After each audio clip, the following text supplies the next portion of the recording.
Hi everyone, and welcome to the second video I'm making here in my hometown of Leicester. Well, it's my second full day back, and so far so good. I'm not feeling the jet lag too bad. So I've come into the city centre, a place I've been familiar with, goodness, since like the late 1980s, when I used to come here as a kid. So I'm going to take you on a little walk around. We can talk a little bit about what's new here, what hasn't changed over the decades. But what I really want to show you today is a new tourist trail that's been around for nearly a decade now, and that is the one to do with King Richard III. And I'm sure as I take you along, I think you'll agree it's a really fascinating story.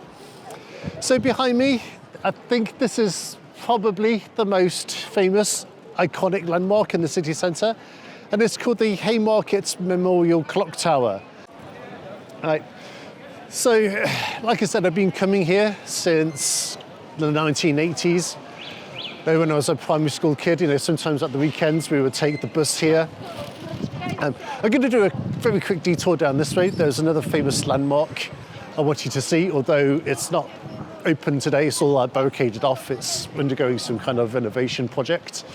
So in some ways, the city centre has changed. I remember back in the 1980s, all of the city centre streets were open to vehicle traffic. But that changed a little bit later, kind of in the 90s. The whole area was pedestrianised. And then a couple of years back, they even introduced this as well. I mean, a lot of the streets here have these bollards here. And you can see if some of the vans want to drive into the city centre, the central part, then they have to push a button or something, and somebody in the control room will just lower them down. And this is another iconic landmark in the city centre, and this has been here for centuries. And it had a claim to fame that I think it was like the largest covered open market in the whole of Europe. But it says now, please come and find us in Green Dragon Square. I mean, I suppose that's fitting because this is the third day of the new year of the dragon. What else has changed here? I mean, of course, one thing I like about this place is we have a lot of Victorian era architecture. But I remember a few decades ago, maybe before the days of e-commerce and all that, if you walked through the city centre streets, you would find a lot of the big classic, high street stores, department stores, kind of like BHS and all that. So in the past, I really think Leicester City used to be quite a bit more at market, but that's really changed a lot over the years. So I don't know, maybe since the financial crisis in 2008 particularly, and then you have the rise of e-commerce. A lot of those stores have really closed down. And I suppose what's left behind is a lot of these, cheap shops. You see now a lot of places like Poundland. Right, I've walked a little bit further up this street, and I don't know if this is the new Leicester Market. I think it is. I can see on those wheelie bins, it has Leicester Market written on them. So I take it then this is what they mean by Green Dragon Square. Perhaps we'll just take a very quick detour through here just to give you an idea what they have. But the feeling of it is kind of the same.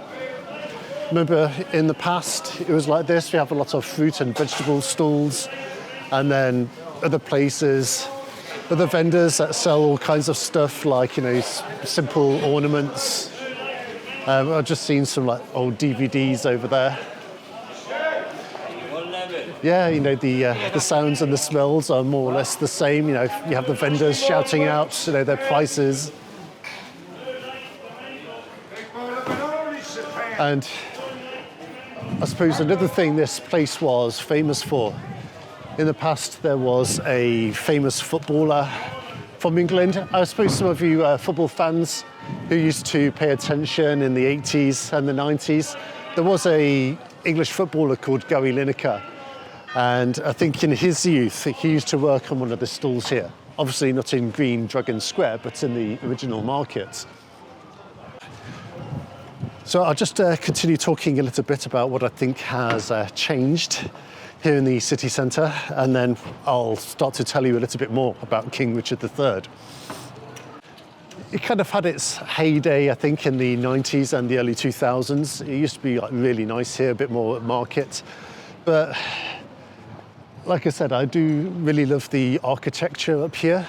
But in many other ways, I can't help but feel it has gone downhill a little bit. So, you know, you don't have the those big famous high street stores in the centre anymore. And lots of people I know very rarely come into the city centre. And I'm just talking to my folks as well. I mean, apart from to come in with me whenever I come back to the UK on a family visit, you know, they never really come in here. And the same goes for a lot of my friends. I also remember, you know, when I was a student, I did work a job in one of the old Leicester City bars. So I remember the nightlife in the 90s, early 2000s was pretty good here. I mean, I don't know how it compares today, really, because I very rarely kind of go out partying or drinking anymore. But the old place I used to work at when I was about 20, 21 years old, I mean, that's been closed down for many, many years now, and it's kind of all overgrown with weeds. So I think come the evening, there's not really that much to do here anymore. And some of the things I'm just not so keen on, which has been a problem a long time, is like the gum you can find on the ground. I mean, it's not so bad here on this street, but if you go to the central streets, yeah, it's not really that nice. And you find a bit more squalor than you did in the past. So whenever you kind of walk around some of these street corners, you're going to find quite a lot of homeless people. But overall, you know, it's not too bad down here. Right.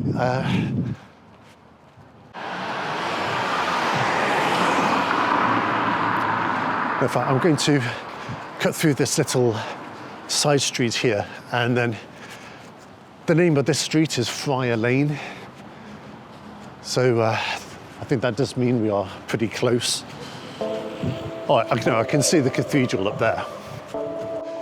You know, as for the British weather, it hasn't been so bad. You can see behind me, you know, we've got a lot of blue skies. It is a little bit chilly, but very bearable. And I haven't even seen a single chemtrail here in Leicester yet.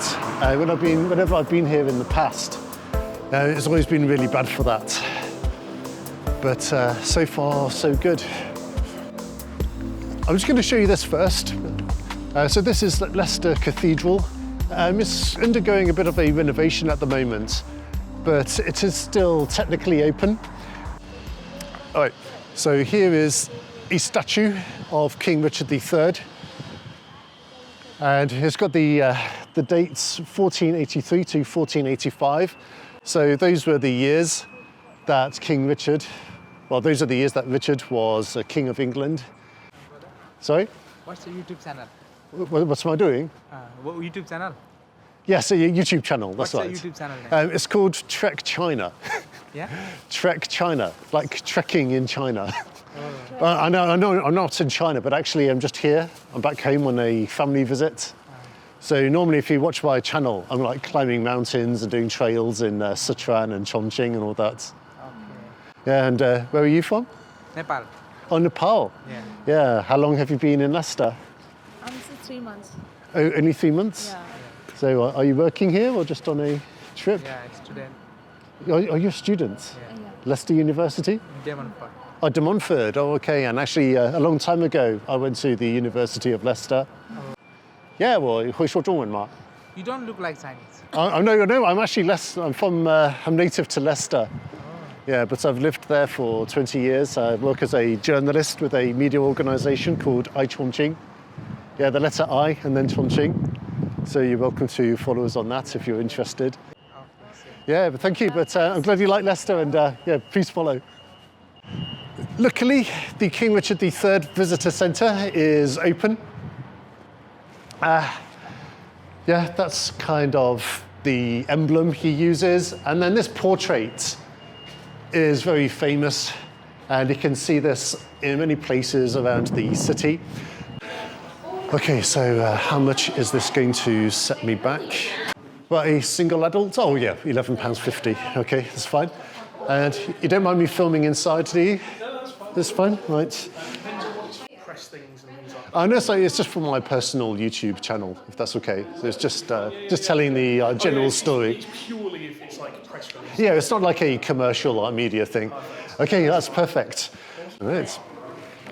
I forgot about that, yeah, so it's not actually a single entry, it's entry for a whole year. So actually £11.50 is a bit of a bargain, I think. We've got this little souvenir shop over here. Yeah, so lots of these nice mugs and all that. 这里我们也有是来自中国的朋友。是不是吓到你们了？对，没有。你是莱斯特留学吗？我是莱斯特留学。其实我也是莱斯特大学的一个毕业生，但是我20年来我一直在中国生活，在重庆那边。重庆哎，你喜欢重庆吗？喜欢。喜欢吗？对，有机会应该去看一下吧。所以对那里比较熟。那你们觉得我的家乡怎么样吗？喜欢吗？漂亮。很漂亮吗？安逸的一个地方，很舒服的一个地方。那你们打算在这里留学多久啊？我现在在读本科。对，读完可能对，会在这边工作或者是回国工作。这样的。但你们的老家在哪里吗？是中国什么地方？武汉那边的。在湖北我没怎么去过。好的，谢谢啊，那新年快乐。好，拜拜。Okay, so we're going to go into the museum here, and at this point I can tell you a little bit about the story. Good words indeed. Maybe I'll go around into the museum part here, it's a little bit quieter. My father. And I'll speak a bit more quietly because I don't want to disturb the other visitors. Now, King Richard III became king in the year 1483, and the person he succeeded was Edward IV, which I think was his brother. Now, technically, the heir to the throne was not Richard III, it was actually the son of Edward IV, who was Edward V. What happened basically is that there was a court ruling which said that the marriage of Edward IV was bigamous, and for that reason, they lost their claim to the throne, and instead Richard III took over. And kind of what happened to the two children of Edward IV is a bit of a mystery. But anyway, Richard III became King of England in 1483, but he didn't last all that long, because in 1485, Henry VII, Henry Tudor, he launched an invasion of the British Isles, and this all culminated in the Battle of Bosworth. And it was in that battle that Richard III lost, and he was killed in action. And to this day, he remains the last king, or the last monarch of England to have actually died in battle. So here we have this lovely little museum exhibit, and this is basically telling the story of King Richard III, how he came to become king, and then what happened to him later. Now, this small exhibition is about the portrayal of King Richard III in lots of literary works, particularly those made by William Shakespeare.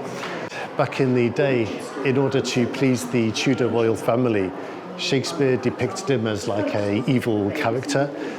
And over the years, many people have played the role of King Richard III in many plays and films. And we can see on this display here, we can see some of their names and photographs. I'm going to show you. Kevin Spacey is about the only actor I recognise here. As we'll see later, his head was struck by a halberd. So I think if you look at his skull, you can see like a big gap that is missing. But what happened to his body after that kind of became a mystery. Some people said that he was taken to the River Soar and his remains were dumped into the river.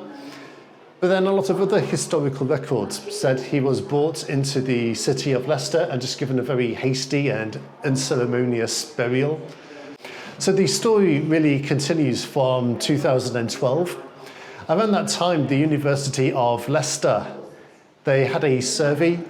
They opened up some historical documents, and according to some of the records in there, they predicted his location might be somewhere in the space behind me.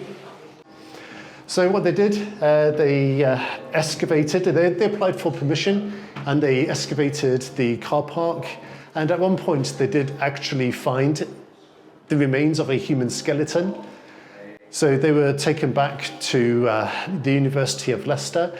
And from my understanding, they used mitochondrial DNA to confirm that those remains were those of King Richard III. And to do that, they found two living relatives, descendants of Richard, and they lived in New Zealand and Canada, now in the modern day. Over here then, we can see a lot of artifacts that are related to the excavation project. We have some old photographs. We also have the authorization application form for authority to exhume buried human remains for archaeological purposes. There was a little bit of argument over where he should be buried, because originally Richard III, he was part of the House of York. So there were some people who were arguing that he should be buried up there, maybe like York Minster. But eventually, I think they had some court case and they lost it. And eventually, a few years later in 2015, he was reburied in Leicester Cathedral, just across the road. And I think this is meant to be an accurate remodelling of what his skeleton looked like when he was excavated. And like the two main features, again, were the injury to his skull, because it was in the records that he was killed by a halberd strike. And then the second one was the spinal deformation. Now, this is one of the moments we've been waiting for. In this room here, we can see the exact position where he was discovered. We can see here, we've got this perspex flooring we can see through. And if we look at that spot there, there's a small pit, and they have a light, a projector, which shines the shape of his remains right down onto the ground. And I think that is also roughly the position, like the body position they found him in too. Right, so this is where we need a bit of luck. We're going to walk over to Leicester Cathedral. Hopefully that choir session has come to an end and we'll be able to go inside. If the gates are shut, maybe I'll try to discreetly push them open, see if I can slip inside. I mean, just look at these old style buildings. I mean, for me, this is stunning. So in a way, I do really like how the city has maintained the historical architecture. Okay, so we've come through to the main entrance here. I think the door is like kind of ajar, so I'm going to try my luck and see if we can get inside. But also, let me just show you this fantastic cathedral from this angle. Oh, hello, can I? Is it way to come in? Yes, please do. Okay. Hello. So you come in just here. Richard Okay. III is back here at the ambulatory. Okay. Yes, no flash photography. But Okay. that. So it's fine for me just to film and just vlog in here?